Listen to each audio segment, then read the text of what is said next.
పశ్చిమ గోదావరి జిల్లా ఆచంట గ్రామ పంచాయతీ వద్ద రెవెన్యూ గ్రామ సదస్సు నిర్వహించారు. ఈ కార్యక్రమంలో ఆచంట ఎమ్మెల్యే పితాని సత్యనారాయణ పాల్గొన్నారు. ఈ కార్యక్రమంలో మాట్లాడుతూ రాష్ట్రంలో కూటమి ప్రభుత్వం రైతులకు ఉపయోగపడే విధంగా రెవెన్యూ సదస్సులు ఏర్పాటు చేస్తున్నామని, రైతులకు ఏ సమస్య వచ్చినా ఆదుకునే విధంగా పనిచేస్తున్న ప్రభుత్వం ఏదైనా ఉందంటే అది కూటమి ప్రభుత్వం మాత్రమే అని ఎమ్మెల్యే పితాని సత్యనారాయణ అన్నారు. అలాగే గత ప్రభుత్వం గాల్లో సర్వేలు చేసి రైతులను అనేక రకాలుగా ఇబ్బందులకు గురిచేసిన ముఖ్యమంత్రి జగన్మోహన్ రెడ్డి రైతులు వారు చేసిన సర్వేకి అంగీకరించకపోతే వారిపై కేసులు పెడతామని బెదిరించే వారిని, రైతుల భూములకు సంబంధించిన పాస్బుక్లపై సైతం జగన్మోహన్ రెడ్డి బొమ్మ వేసుకుని రైతులను అనేక రకాలుగా ఇబ్బందులు పెట్టారని ఎమ్మెల్యే పితాని సత్యనారాయణ తెలిపారు. అలాగే రైతులు ఏ సమస్య ఉన్నా మా అధికారులకు మాకు తెలిపితే పరిష్కారమే లక్ష్యంగా అధికారులు పనిచేస్తారని తెలిపారు. ఈ కార్యక్రమంలో పలువురు అధికారులు, కార్యకర్తలు, రైతులు పాల్గొన్నారు.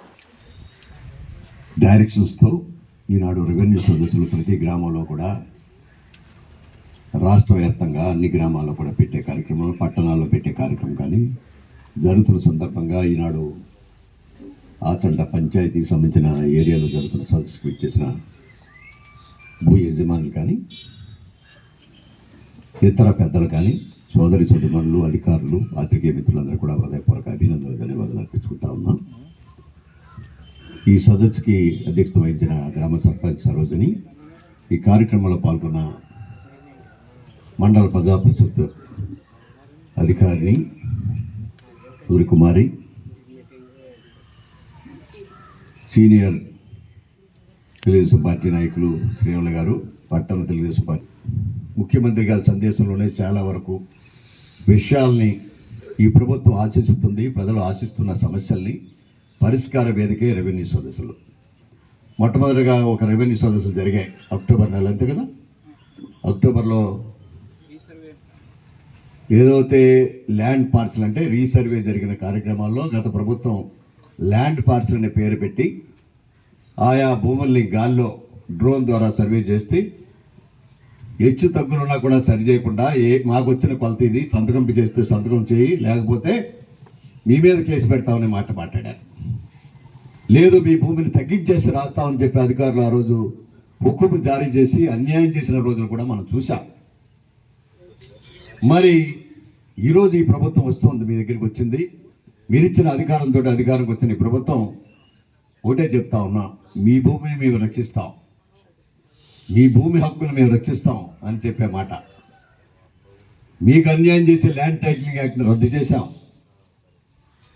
అనే మాట చెప్పడానికి ఈరోజు వేదిక ద్వారా వచ్చాం. ఇదివరకు ప్రభుత్వాలు ఎప్పుడైనా మీటింగ్లు పెట్టారా? మీ సమస్యలు పరిష్కారం చేస్తామని కానీ, మీ సమస్యలు మేము మీ దగ్గరికి వచ్చి మీరు చూస్తామని మాట కానీ పెట్టారా? నాకు తెలిసినంత వరకు చేయలేదు. పెట్టారా? మీరు మాటలు ఏమిటారు? మీరు వచ్చినోళ్ళు కాదేమో. అంచేత సమస్యల పరిష్కారం కోసం అధికారులు, ప్రజాపతులు కూడా ఈరోజు ముఖ్యమంత్రితో పాటు మేము కాన ఈరోజు రాష్ట్రం అంతా తిరుగుతూ ఉన్నాం. సంబంధిత మంత్రులు కూడా తిరుగుతూ ఉన్నారు. శాసనసభ్యులు కానీ ఇతర ప్రజాపతులు కూడా ఈ వేదికల ద్వారా, కార్యక్రమం ద్వారా ప్రజల దగ్గరికి వచ్చి సమస్య పరిష్కారం చేస్తాం. మా ప్రభుత్వం ప్రజాప్రభుత్వం, ప్రజా సమస్యల వేదిక ప్రభుత్వం, భూ హక్కులను రక్షించే ప్రభుత్వం, ఇతర సమస్యలు పరిష్కారం చేయడానికి కూడా ఈ వేదిక ప్రధాన భూమిక కాబోతుందనే మాట చెప్పడానికి వచ్చాం. ఈనాడు చాలామంది మాట్లాడారు, ఏదైనా రెవెన్యూ ఏదైతే సర్వే జరిగినాయో 4 గ్రామాలు జరిగినాయి అన్న మాట చెప్పారు తహసీల్దార్ గారు.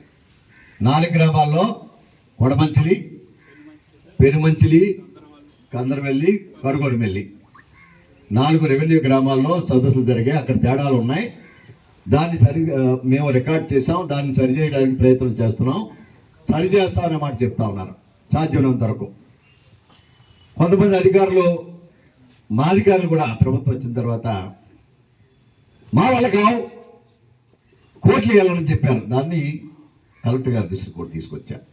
మీకు తెలియాలి, ఇవన్నీ కూడా మా ప్రభుత్వం కూడా తప్పులు జరగని అనుకోవట్లే, జరుగుతాయి. ప్రజాపతి దృష్టికి వస్తే, ప్రజలు ఎక్కడైనా తీసుకొస్తే దాన్ని సరిచేయవలసిన బాధ్యత ప్రజాపతి. గత ప్రభుత్వంలో అధికార మదంతో మీరెవరో ఎమ్మెల్యేలు కూడా కలడానికి లేదు.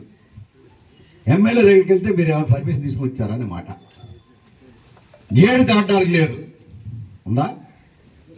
ఏమన్నా ఉన్నారు మరి వెళ్ళి దాటిలో ఉన్నారు, కొంతమంది ఉంటారు, ఇదిగో సర్పంచ్ గారు ఉంటారు, ఇంకా ఉంటారు, కొంతమంది ఉంటారని మేము అంటలేదు, ఉంటారు గేట్లు దాటి వాళ్ళు. పాపం వీళ్ళు గేట్ ఇస్తారు కానీ అంచేత కొంతమందికి మాత్రమే గేట్లు దాటే అధికారం ఉంది.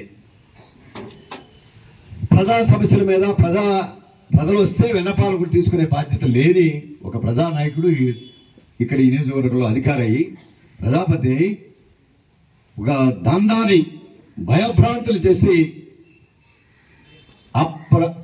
ప్రజాస్వామ్య పదాలు కూడా వాడిన రోజులు ఉన్నాయి. దానికి బాధ కలిగిన తప్పదు. మీరు ఇచ్చిన అధికారం, ప్రజలు ఇచ్చిన అధికారం, కొంతమంది వ్యక్తులు దాన్ని దుర్వినియోగం చేసుకోవడం వల్ల ప్రభుత్వం ప్రజాపతులు కూడా గౌరవాలు పోతారనే మాట చెప్తా ఉన్నాం. ఈరోజు మేము ధైర్యంగా చెప్తా ఉన్నాం. మీ సమస్యల పరిష్కారానికి వేదిక వస్తే జనం లేరనే మాట చూస్తా ఉన్నాం. అంటే సమస్యలు లేనట్ట ఉన్నట్ట? ఇది నా ఈ వేదికలో ప్రశ్న. లేనట్ట కదా?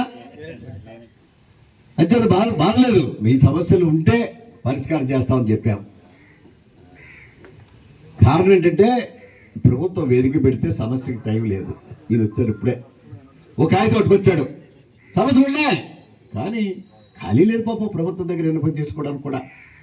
కానీ ఏమంటారంటే ఈ ప్రభుత్వం పట్టించుకోవట్లేదండి, అధికారులు పట్టించుకోవట్లేదని, ఎమ్మెల్యే గారు పట్టించుకోవట్లేదు, ముఖ్యమంత్రి పట్టించుకోవట్లేదని చెప్తారు. వీరికి సమస్య పరిష్కారం చేసుకోవాలనే ఆలోచన ఉండాలనేది మాత్రం ఈ వేదిక ద్వారా చెప్తా ఉన్నా. మీ సమస్య,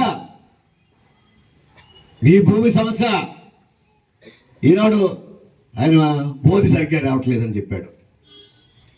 కార్తీక్ రైట్? కూర్చో. సమస్య రండి, ఏమాత్రం సమస్య, కొన్ని ఇబ్బందులు ఉంటాయి, మేము లేదని అనుకోవడం లేదు. చాలా నుంచి మీరు పట్టుకుని ఇప్పుడు మీ హక్కులు రక్షించుకోవడానికి మీరు బయలుదేరారు. Right are wrong? నేను అర్థమైంది అది. నేను ఈ సమస్య నాకు తెలియదు,